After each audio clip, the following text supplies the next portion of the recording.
Bonjour à toutes et à tous, bienvenue à ce lancement du Code civil trilingue édité par LexisNexis et Sader Publishing.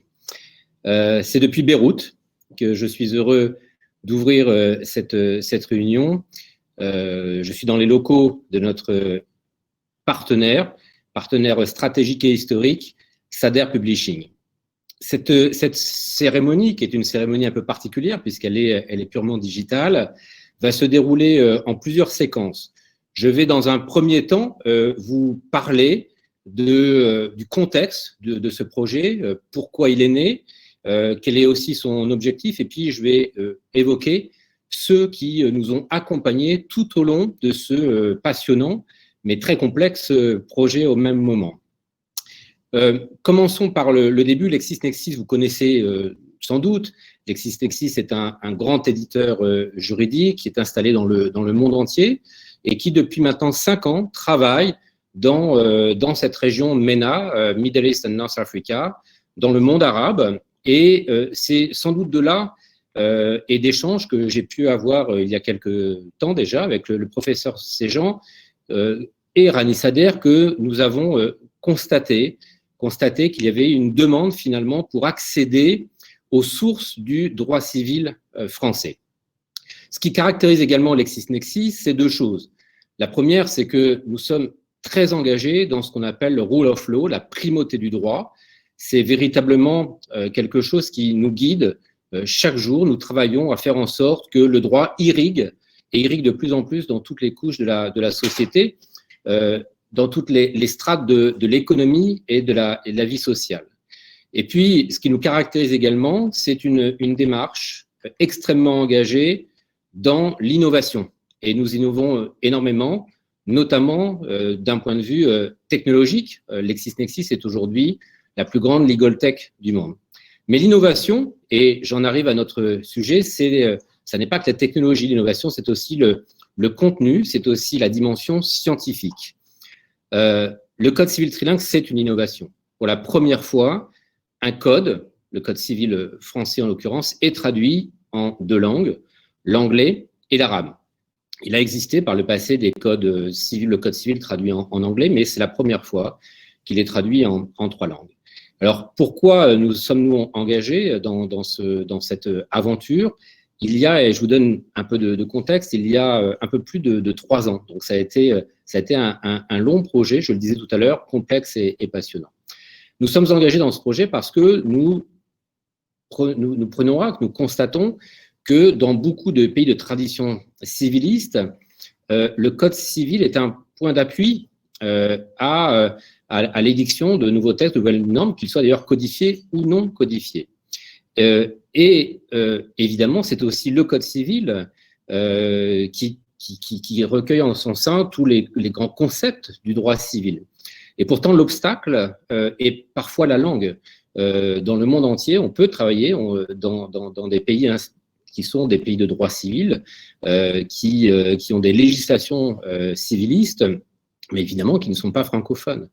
Et donc, nous avons pris cette décision à la fois de faire de ce code civil finalement un outil pour des législateurs, pour des chercheurs, pour des étudiants, mais aussi pour des praticiens qui, par exemple, dans des contrats internationaux, ont besoin de manier des notions et des concepts de droit civil.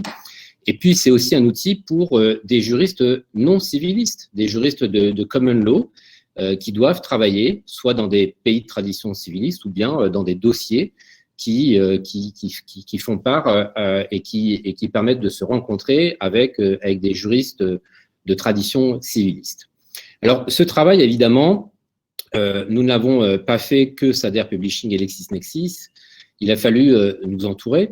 Et bien sûr, ce projet, c'est aussi le projet du professeur Michel Sejan, qui parlera dans quelques instants et qui va nous expliquer toute la démarche scientifique qui a été la sienne. Sans le professeur Michel Sejan, ce projet n'aurait pas pu avoir lieu et je tiens véritablement à lui rendre hommage aujourd'hui. Nous avons également eu besoin de partenaires et ces partenaires, je souhaite également les remercier. Parmi ces partenaires, je souhaite citer en premier lieu la Fondation pour le droit continental, qui est présidée par l'ancien ministre Renaud Dutreil et qui est dirigée par Madame Gros. Cette fondation, elle travaille pour la promotion du droit civil à travers le monde. Et dès que nous sommes allés les voir pour leur expliquer la démarche du Code civil trilingue, ils ont répondu immédiatement positivement. Ils ont été au rendez-vous. Ils nous ont accompagnés dans ce projet entrepreneurial. Et je tiens à les remercier très sincèrement de tout le soutien qu'ils nous ont apporté tout au long de la conception de ce projet. Merci encore très sincèrement à la Fondation pour le droit continental. Un autre partenaire qui nous a accompagnés depuis le début, c'est Eric Schell, le cabinet Eric Schell, qui est un cabinet d'affaires publiques. Et Eric Schell est également un grand spécialiste de la zone MENA. Il a notamment créé un club qui s'appelle Global D1, qui réunit les acteurs économiques du monde entier qui veulent travailler dans la zone MENA. Merci Eric Schell également pour votre soutien tout au long de ce projet. Un troisième partenaire, et que je salue très particulièrement puisque je suis aujourd'hui tout près d'eux, c'est la faculté de droit libanaise, l'USEC. Alors, j'ai ici un code civil que vous voyez ici, c'est celui de l'USEC, puisque certains de nos partenaires ont effectivement une couverture qui est la leur, et donc j'ai dans les mains le code civil de l'Université Saint-Esprit de Kaslik, et merci beaucoup à Madame Karam pour la doyenne de la faculté, également de son soutien. J'aurai le plaisir, Madame la doyenne, de vous voir dès demain matin et donc de vous réitérer mes remerciements très, très directement. Ce projet, c'est un projet évidemment qui est un projet qui a une ambition scientifique élevée, et donc je souhaite qu'on puisse vous expliquer un petit peu mieux quelle a été cette démarche et quelle est cette dimension scientifique et comment finalement il a fallu opérer des choix qui sont des choix éditoriaux, des choix de traduction, des choix scientifiques. Pour ce faire, je vais désormais passer la parole à Michel Séjean, le professeur Michel Séjean, qui est le directeur scientifique de ce projet. Et puis ensuite, je passerai la parole à Rani Sader. Je tiens aussi à dire que, évidemment, nous faisons cette présentation aujourd'hui en français, mais pour ceux qui le souhaitent, nous poursuivrons l'échange la semaine prochaine en langue anglaise pour on va dire le reste du monde non francophone. Et ça sera aussi l'occasion pour moi de remercier les très nombreux partenaires qui nous ont accompagnés dans ce projet, et on va effectivement pouvoir les citer ici. Il y a d'une part Burhan en Arabie Saoudite, il y a Salomon Partners aux Émirats Arabes Unis, le cabinet Al Yakout et Al Fuzan Legal Group au Koweït, et puis Khalid Al-Atiyah Legal Consultant and Attorney au Qatar. Donc merci à tous ces partenaires sans qui ce projet n'aurait absolument pas été possible. Merci de votre attention. Je passe la parole au professeur Séjean.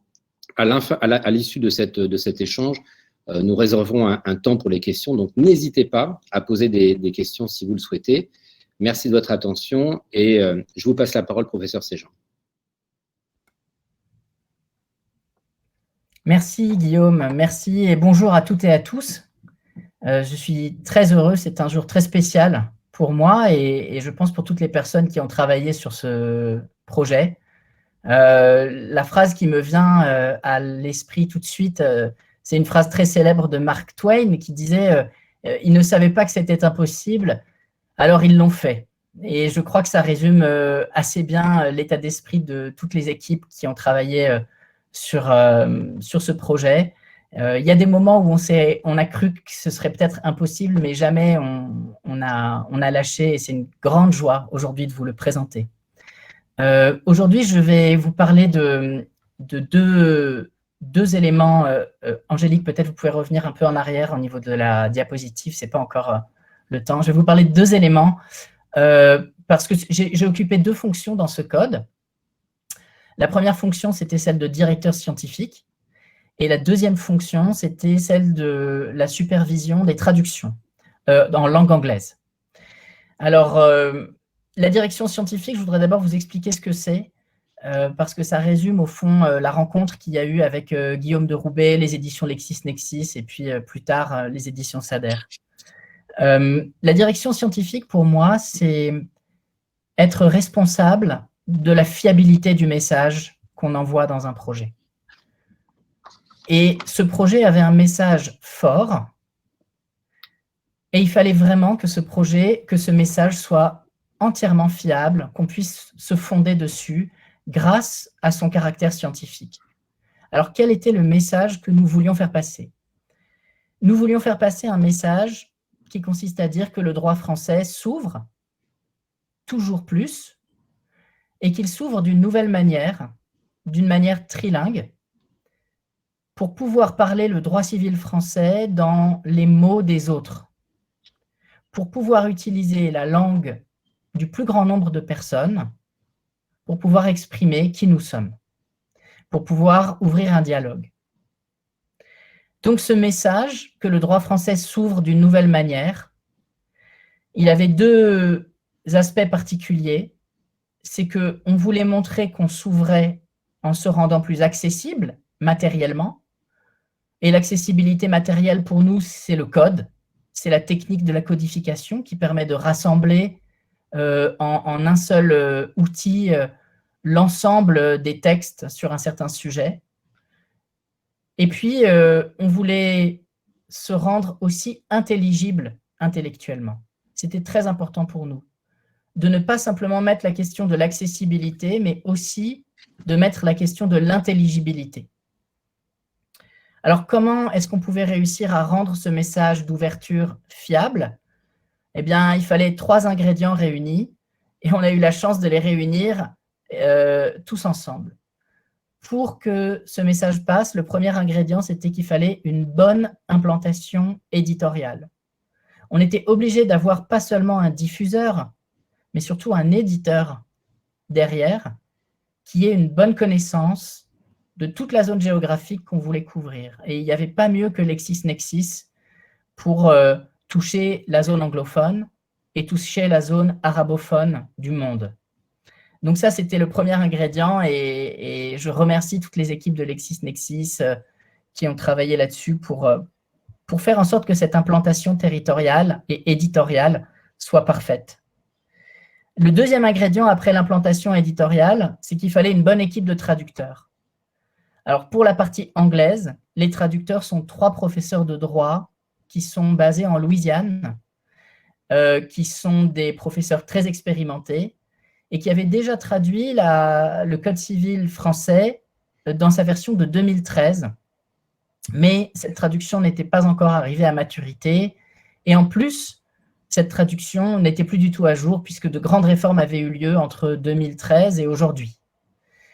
Cette équipe, j'ai eu la chance de la rencontrer il y a plus de 10 ans maintenant, puisque je suis parti en Louisiane pour contribuer à la traduction française du Code civil louisianais.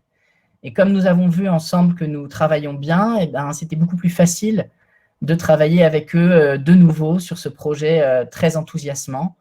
Donc pour la partie anglaise, les 3 traducteurs sont les professeurs Alain Levasseur, le professeur David Gruning et le professeur Randy Trahan de la Louisiana State University et de Loyola University à Bâton Rouge et à la Nouvelle-Orléans. Le troisième ingrédient pour pouvoir réussir ce travail après les éditeurs et les traducteurs, par rapport aux traducteurs arabophones, bien sûr, je n'en dis pas plus puisque Rani Sader et Lara Salem vont parler tout à l'heure. Donc, je ne les oublie pas, mais au contraire, je leur laisse le champ libre pour présenter toute la partie arabophone après. Le troisième ingrédient, c'était qu'on a besoin aussi d'une bonne équipe d'auteurs. Et les auteurs, c'était extrêmement important parce que le code n'est pas simplement une compilation de textes, ni une traduction de cette compilation. C'est bien plus que ça. pour que le Code civil français soit intelligible et pas seulement accessible, il fallait des notices introductives qui puissent s'adresser aux lecteurs non francophones et aux lecteurs qui ne sont pas issus de la tradition continentale. Angélique, c'est pour la prochaine diapositive, donc.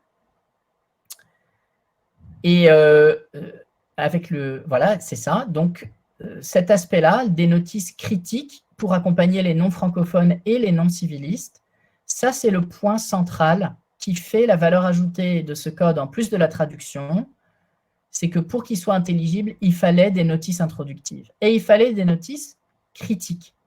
Parce qu'une des choses qui fait que nous avons toujours pu travailler ensemble de la manière qui nous a fait réussir ce projet, c'est qu'on a tous été d'accord depuis le début qu'on n'est pas en train de vendre des grille-pains.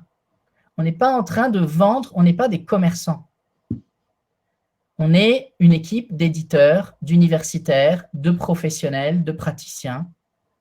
Et nous, on est là pour partager et s'ouvrir.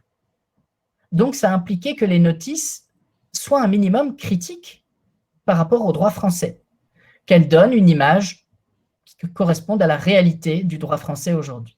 Alors, je voudrais passer à la prochaine diapositive, s'il vous plaît, Angélique. Donc, par exemple, ici, vous voyez la première page d'un de nos auteurs, de la notice écrite par un de nos auteurs, le professeur Jean-Baptiste Seub, qui est professeur à l'Université de La Réunion.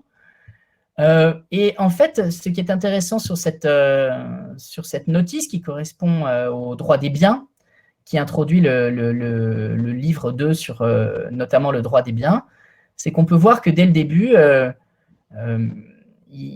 il annonce que son étude va porter sur un droit ou un livre du Code civil qui est à la fois archaïque et d'une apparence incomplète. Et j'ai pris cet exemple-là pour vous montrer que les auteurs ont eu la liberté complète de présenter la matière qu'ils maîtrisent le mieux selon leur ressenti indépendant d'universitaire, et que ce n'est pas un exercice de vente commerciale, c'est un exercice académique, pratique, un exercice éditorial important. Maintenant, je voudrais vous parler, après la direction scientifique, de la question de la traduction, parce que c'était mon deuxième rôle pour la partie anglaise. Il s'agissait de faire la traduction d'une certaine manière, parce que, en fait, comme la langue anglaise est extrêmement présente dans le monde, on a tous entendu que pendant un temps, du temps de l'Empire britannique, le soleil ne se couchait jamais sur l'Empire britannique. Il y a eu différentes variétés de langues anglaises qui se sont développées et de terminologie anglaise qui se sont développées dans différents systèmes juridiques. Et nous avons adopté une stratégie. Et le mot stratégie est très important dans ce que je vais dire maintenant. En fait, très souvent, il y avait deux choix possibles pour une même notion. On pouvait avoir un choix qui était un choix de l'anglais plutôt de common law, ou on pouvait avoir un choix qui était de l'anglais plutôt de droit continental. Mais ce choix n'existait pas toujours. Par exemple, quand vous prenez la notion de contrat, dans l'anglais de Oxford, on parle de contract. Dans l'anglais de Louisiane, on parle de contract. On a évidemment retenu ce mot-là. Donc, la question ne se pose pas quand il n'y a qu'une seule traduction possible pour un même mot. Elle ne se pose que quand on a deux choix possibles pour un même mot. Sur ce point, vous savez peut-être que la réforme des contrats, par exemple, a fait l'objet de deux traductions concurrentes, on peut dire. Une par l'université Paris II et l'université d'Oxford, et une par l'université de Louisiane, par les universitaires de Louisiane et l'université Bretagne Sud, qui est l'université à laquelle j'appartiens. Alors, vous avez trois colonnes ici, et je vous donne quelques exemples rapides. Par exemple, pour la question de la résolution contractuelle, à Oxford, ils ont traduit ça en disant « termination ». Et nous avons choisi, en fait, si vous regardez la colonne de droite, la plupart du temps, les mots qui ont le même aspect visuel ou phonétique que la langue française, la langue italienne, la langue espagnole, la langue portugaise, bref, les langues qui animent le droit continental partout dans le monde.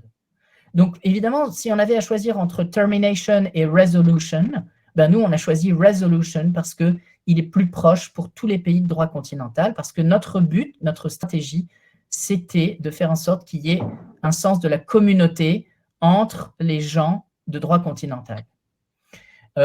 Autre exemple, avec la compensation, les Anglais d'Oxford ont dit plutôt set off et nous, on a gardé compensation.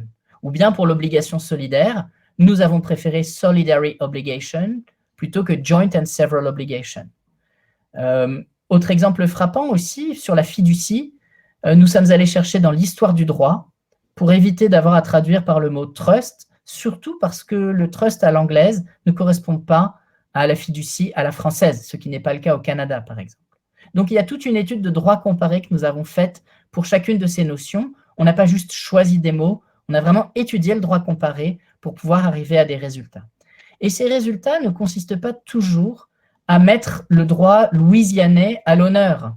Par exemple, pour la traduction du mot hypothèque, on aurait pu choisir mortgage parce qu'il existe dans le Code civil louisianais, mais on a préféré hypothèque qu'on a trouvé à Jersey, qu'on a trouvé en Écosse. Et donc, on a choisi ce mot parce que, encore une fois, il représente la proximité visuelle et phonétique avec le droit continental. Sur certains choix, on n'est pas sûr que ça va marcher. On va voir, par exemple, mandataire. Les Anglais et les Américains disent agent. Nous avons choisi mandatory. Et mandatory, on verra à l'usage si les professionnels et les praticiens s'en saisissent. Mais enfin, en tout cas, avec cette diapositive, vous avez un petit échantillon parce qu'il y a à peu près 150 à 200 notions qui sont concernées. Un petit échantillon du travail que nous avons fait, toujours pour essayer de choisir la terminologie qui représente le mieux l'esprit du droit continental. Alors, je terminerai en vous donnant les leçons qu'on peut retirer de cette première édition. Alors, quelles sont les perspectives pour la suite ? Quelles sont les leçons qu'on peut tirer? Alors, peut-être vous pouvez avancer encore une fois, Angélique. D'abord, la première question, c'est celle de la transparence. Et l'idée ici, c'est que nos choix de traduction sont le résultat d'une stratégie, je vous le disais. Nous n'avons pas vocation à créer un nouveau dogme. Nous ne sommes pas prescripteurs. Nous offrons une traduction. Et en fait, il est important que les utilisateurs de ce code connaissent en quelque sorte le code source pour qu'ils puissent se faire leur propre opinion. Et c'est ainsi que nous pourrons arriver à maturité dans la terminologie française, la terminologie anglaise du droit civil, du droit continental. Un cran en plus, Angélique, s'il vous plaît. Le deuxième élément, c'est la quantité. Qu'est-ce qui va faire que la traduction fonctionne? C'est notre capacité de diffusion. Plus on va pouvoir diffuser cette traduction, plus on va la rendre disponible, plus les praticiens auront l'occasion de s'en saisir ou pas. Mais ce qui fait que la traduction fonctionne, ce n'est pas la norme, c'est la coutume. Il faut qu'on arrive à créer un usage coutumier de cette terminologie. Et j'en viens au troisième et dernier élément. Merci, c'est la question de l'humilité. Il faut qu'on arrive à créer cette coutume, mais si on n'y arrive pas, eh bien, c'est pas grave. Il faudra écouter ce que les praticiens nous disent. Si les praticiens n'utilisent jamais mandatory au lieu de agent, il ne faut pas en faire une affaire personnelle, il faudra écouter les praticiens et je pense que nous avons à cœur pour les éditions prochaines de mettre en place un comité ou une institution quelconque qui permette aux praticiens de siéger, de nous donner des retours réguliers sur le caractère pratique de cette traduction et son caractère adapté. C'est ainsi, et à mon avis seulement ainsi, que nous pourrons continuer de nous ouvrir et garder en fait cette dynamique qui est tellement importante et qui nous permet aujourd'hui d'être tous réunis. Merci à toutes et à tous.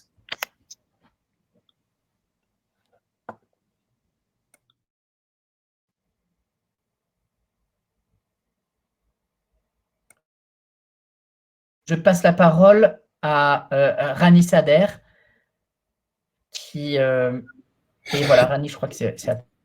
Eh bien, bonjour. En premier lieu, je crois que les explications exceptionnelles de Guillaume et de Michel ne me laissent pas beaucoup d'informations à vous divulguer. Eh bien, c'est ça, monsieur Guillaume, il prend toujours tout le charme. Il dit toujours ce qu'on doit dire. Donc, mais je commence par une histoire personnelle. Donc, ce rêve que nous sommes en train de lancer aujourd'hui a commencé en 1876. OK. Tout le monde va se dire en 1876. Pourquoi? Eh bien, j'ai entre les mains un code de commerce ottoman bilingue édité en 1876 par nos ancêtres et il est bilingue. Donc, c'est un code de commerce annoté bilingue. Au niveau personnel, franchement, c'était un rêve de continuer la légende que mes ancêtres ont commencé. Et je me suis dit toujours que, en fin de compte, les pays arabes, en fait, en entreprenant la traduction de ce projet, notre intention n'était pas à but lucratif, peut-être au niveau de Sader en premier lieu, ni uniquement pour la science, mais notre but est de propager le droit français qui reste, à mon avis, le fondement du droit civil arabe de manière directe ou indirecte. Donc, ceci fait, j'espère, une meilleure application, voire interprétation du droit civil dans le monde arabe. Les difficultés étaient grandes, aussi bien pour le texte français que le texte arabe. Je crois que le professeur Sej'an a vraiment dit une partie a divulgué une partie de ces difficultés. Je vais laisser à mon collègue Lara de vous dire les difficultés que le texte arabe et vous savez que en premier lieu, la langue arabe juridique n'est pas la même dans toutes les juridictions. Donc, nous espérons les avoir surmontés, franchement. C'était une casse-tête. Je ne veux pas me tarder. Je tiens à remercier un collègue qui est devenu un ami, en fait, M. Guillaume Léoubé, qui a insisté à être parmi nous ici aujourd'hui à Beyrouth pour ce lancement que moi j'appelle historique, en fin de compte. Thank you, Guillaume, for giving life to our thoughts and our dreams, or part of them at least. J'apprécie aussi qu'il me soit permis de rendre témoignage au professeur Sej'an. Je ne voulais pas être dans ses souliers, en fait. Je sais combien de temps il a passé, combien de casse-têtes il a eu devant lui. Donc, sans lui, je crois que cet ouvrage n'aura jamais vu le jour en tant que tel. À titre de dette de reconnaissance aussi, en fait, un grand merci pour Dr Abir Ghanim Larsen qui nous a aidés pour son aide dévouée et sa conscience et le soin qu'elle a apporté dans la traduction de l'ouvrage. En fin de compte, je ne peux que remercier toute l'équipe Sader et l'équipe LexisNexis, Ho Management et toute l'équipe qui a travaillé sur ce projet. C'était 4 ans, vraiment, c'était un grand boulot, c'est un travail de titan. Je crois que ce travail d'équipe a vu le jour et ça, c'est l'important, en positif toujours. Je vous remercie tous, je n'ai jamais été fier autant qu'aujourd'hui et je laisse la parole à mon collègue Lara qui va entrer dans les détails de la traduction et de toute cette œuvre, de l'édition de cette œuvre en langue arabe. Merci bien.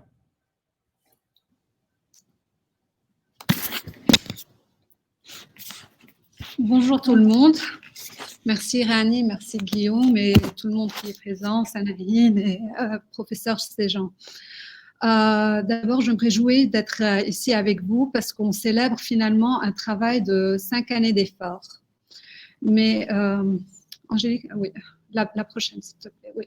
Donc voilà, je veux juste parler un peu de l'historique, comment en sommes-nous arrivés là. Voilà, ça fait plus que 10 ans que nous travaillons avec Lexis, que Sader travaille avec Lexis. Et on combine ensemble donc plus de 270 ans d'expérience dans la région, dans le domaine de l'édition juridique.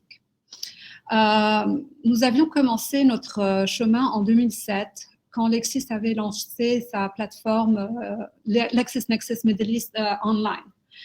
La prochaine, s'il te plaît, Angélique. Ok. Donc, pourquoi est-ce que ces deux maisons ont décidé de travailler ensemble? Donc, Sader est une maison libanaise fondée en 1863, mais depuis début des années 2000, on avait fait une extension dans la région.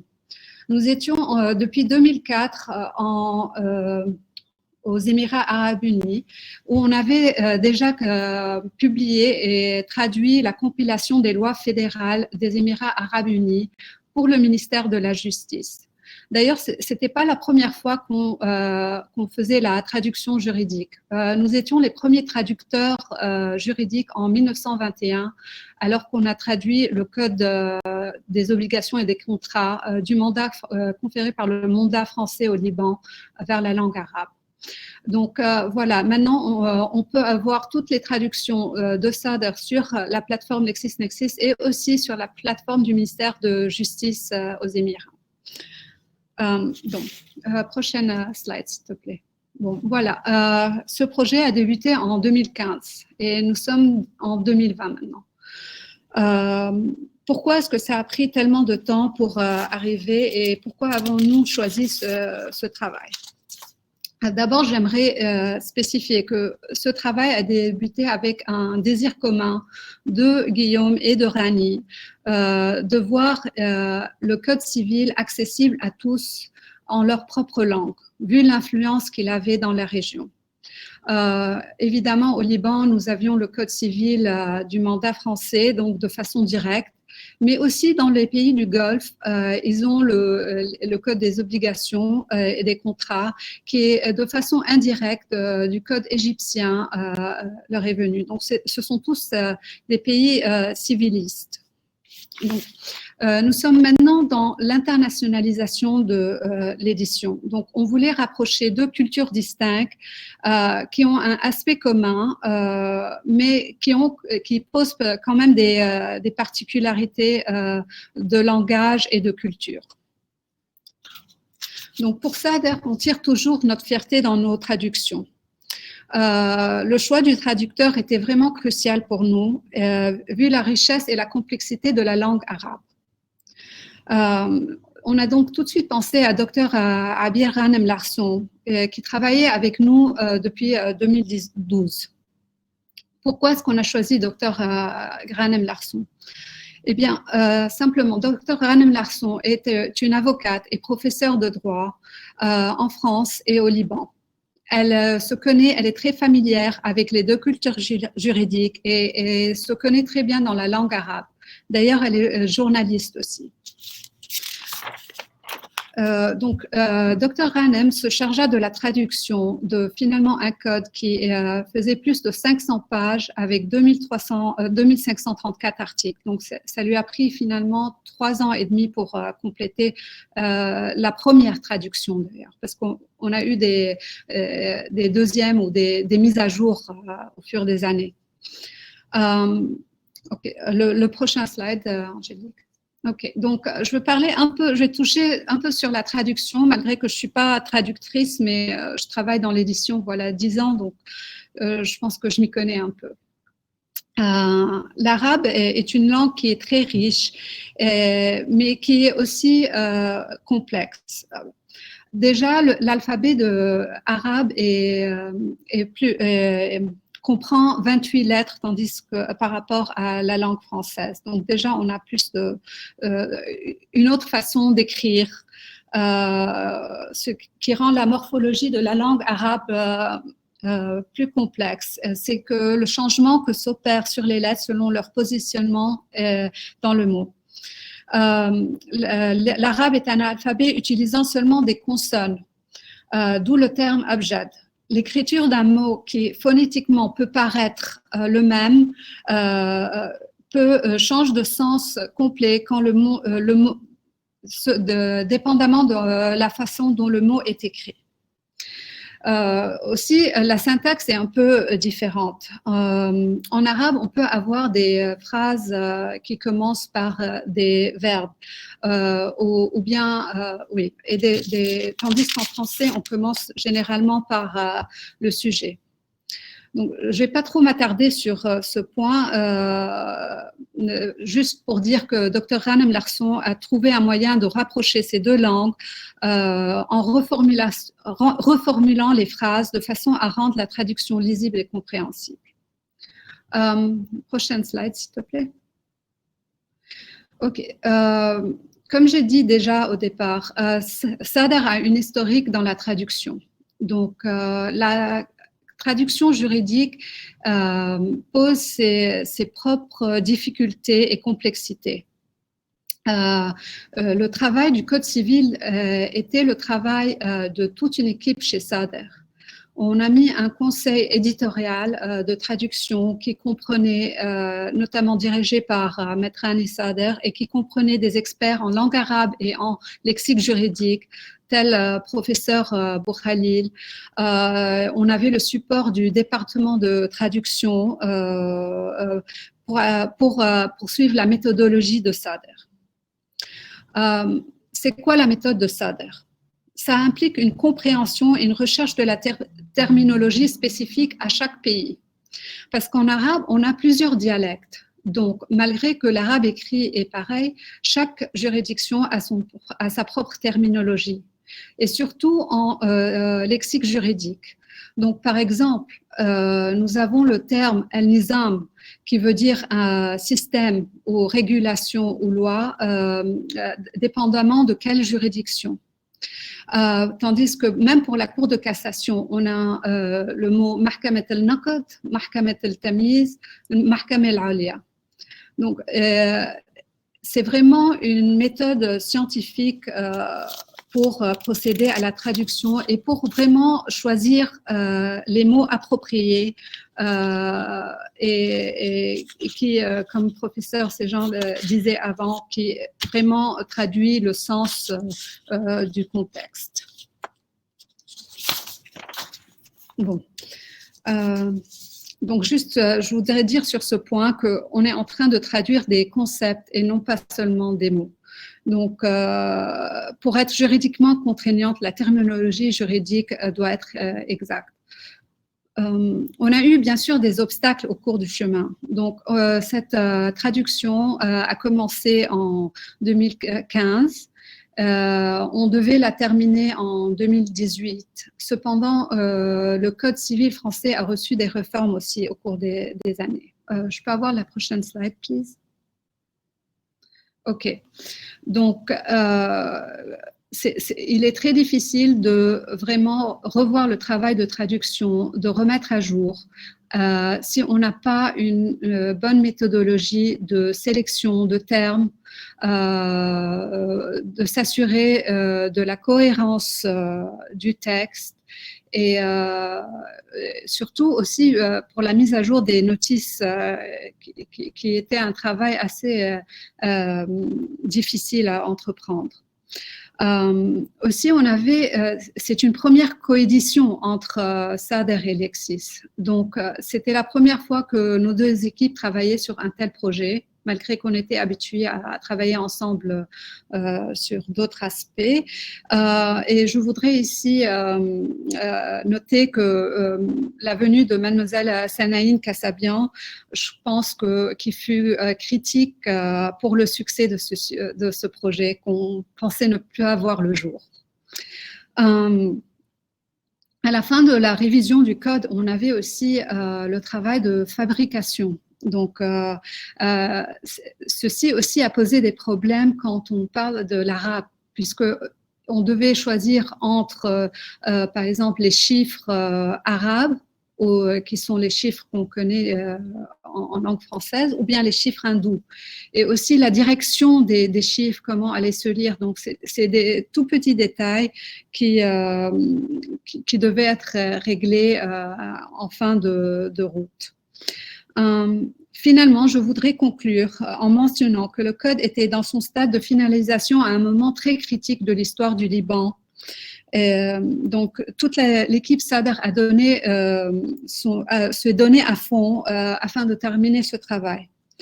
Je voudrais donc remercier toutes les personnes qui ont travaillé pendant de nombreuses soirées pour vous donner ce code que j'espère sera la référence dans la région pour le droit civil, le code civil et surtout le rapprochement de culture. Merci.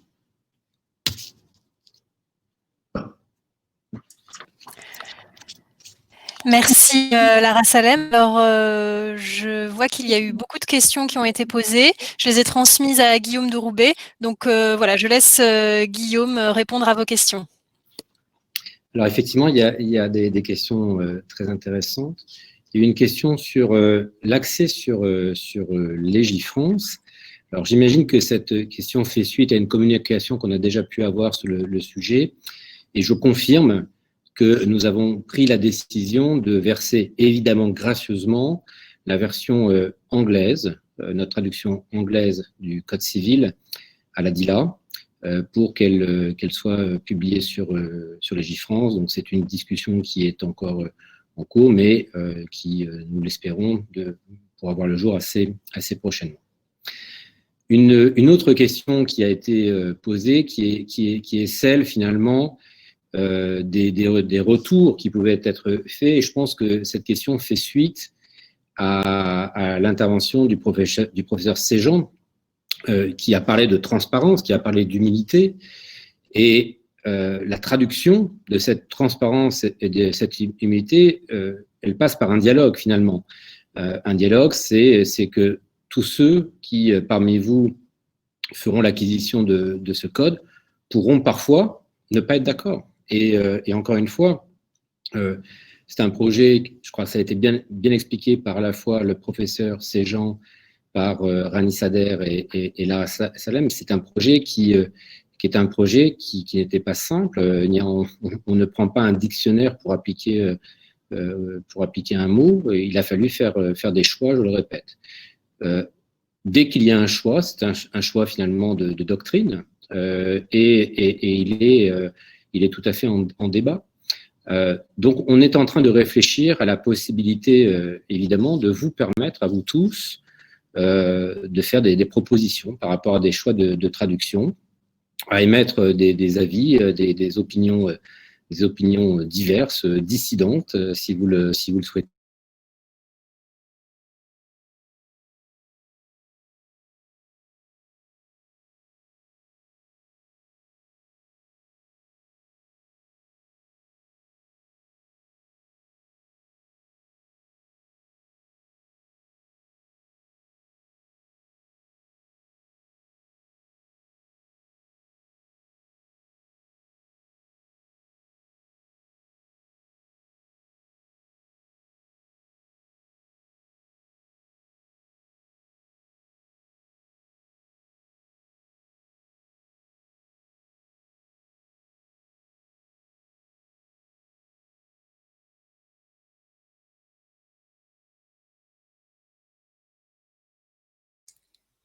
Guillaume, excuse-moi, tu as coupé le son, je crois.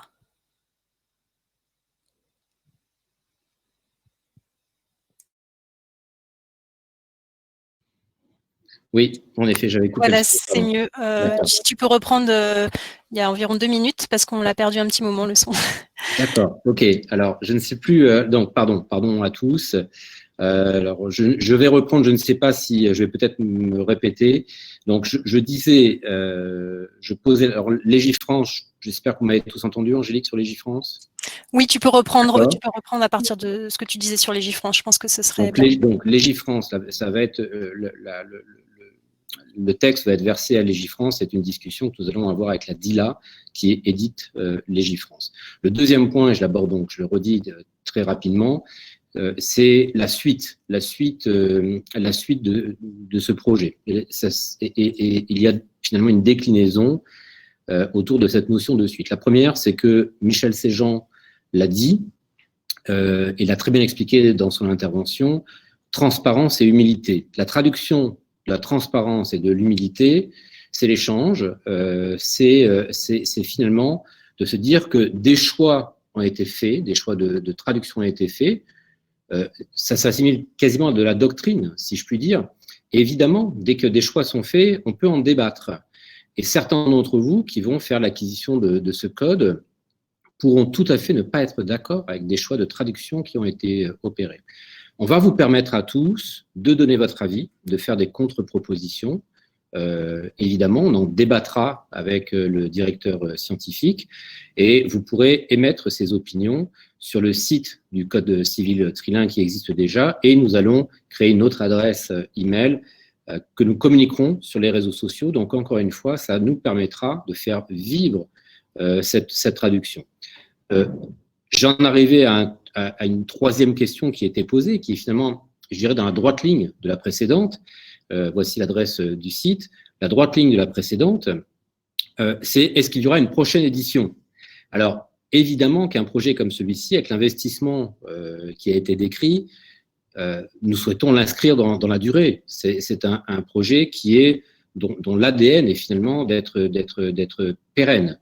C'est pour ça que nous avons publié cet ouvrage, et c'est l'occasion pour moi de remercier les éditrices qui ont travaillé sur ce projet, les éditrices de notre collection des Codes Bleus, Hélène de Massiac et Christelle Faure. Nous avons décidé de publier dans la collection des Codes Bleus de LexisNexis cet ouvrage, et ce qui signifie qu'il y aura de nouvelles éditions. Alors, ces nouvelles éditions arriveront, elles ne seront pas annuelles, mais nous les sortirons sans doute tous les 3 ans. Donc la prochaine sortira sans doute en 2022, ce qui sera l'occasion évidemment pour nous de suivre les évolutions du Code civil. Le Code civil, on le sait, bouge énormément. Le législateur est très actif en France, on le sait tous, et donc ça va être l'occasion de nous assurer que notre code est le plus à jour possible, et d'intégrer, j'en reviens à la question que je traitais précédemment, et d'intégrer éventuellement de nouvelles traductions, de nouvelles modalités de traduction, de nouveaux choix de traduction. Et d'ailleurs, sans doute que dans la prochaine édition, mais on est déjà sur celle-ci, donc on s'en réjouit, mais prochainement, on aura sans doute une notice qui expliquera les différentes évolutions de traduction que nous pouvons avoir.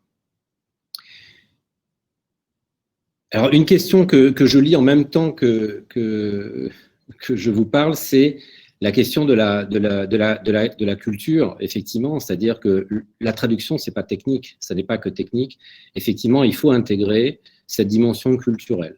C'est ce que je crois à la fois le professeur Séjean et Rani Sader ont bien expliqué.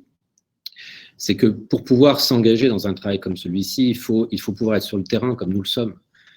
Ça fait plus de 150 ans que Sader Publishing travaille au Liban et au Moyen-Orient. Nous-mêmes, ça fait très longtemps, LexisNexis, que nous travaillons dans cette grande zone, au Moyen-Orient, et aussi avec notre partenaire Icône au Maroc. Et vous êtes très nombreux à nous suivre aujourd'hui depuis Casablanca, Rabat et depuis tout le royaume.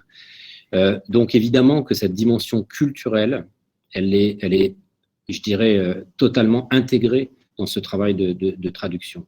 C'est difficile parce que, encore une fois, quand on dit culture, ça dépasse la pure technique, et donc c'est cette dimension non technique qu'il faut aussi arriver à intégrer. C'est aussi l'explication de la présence des notices. Des notices, ça permet, les notices qui ont été rédigées par des professeurs français, parfois critiques, comme l'a dit Michel Séjean, ça permet aussi à chacun de se faire une idée, de dire j'essaye de mieux comprendre quelle est finalement la pensée du législateur français à son origine. Est-ce que je suis d'accord, pas d'accord, et est-ce que je comprends pourquoi finalement, par exemple, dans mon propre droit, telle notion a été inspirée par telle autre, etc. etc. Je continue à lire des questions. Alors, est-ce qu'il y aura un impact? Alors, pardon, je lis en direct. L'impact que sur les éventuelles modifications de traduction par les praticiens, c'est ce que j'ai évoqué tout à l'heure. Cet appel à échanger, évidemment, ça n'est pas réservé qu'aux universitaires, ça n'est pas réservé qu'aux chercheurs. Et j'ai envie de dire, c'est surtout réservé aussi aux praticiens. Il faut vraiment que les praticiens s'emparent. C'est un outil. Moi, j'aime beaucoup ce terme d'outil que je ne trouve absolument pas péjoratif en l'état. Ce code civil trilingue est un outil pour les praticiens. Et il faut que les praticiens puissent nous faire leur retour sur les choix de traduction qui ont été opérés. Je vois beaucoup d'autres questions qui arrivent, mais l'heure tourne. Pour ceux qui le souhaitent, on pourra poursuivre le dialogue lors de la prochaine session qui aura lieu la semaine prochaine et qui se tiendra cette fois-ci en anglais. Et donc, on reprendra un certain nombre des questions qui ont été posées ici. On pourra y répondre la semaine prochaine avec grand plaisir. Vous pouvez aussi tout à fait continuer à nous écrire pour que nous puissions vous répondre également. Je souhaite vous remercier tous de votre présence. Vous avez été très nombreux. J'ai compté, vous étiez originaire de plus d'une quinzaine de pays au cours de cette session. C'est donc, je crois, un succès également de voir que ce projet intéresse internationalement. Merci à tous de votre présence. Je vous souhaite une très bonne soirée et à bientôt. Au revoir.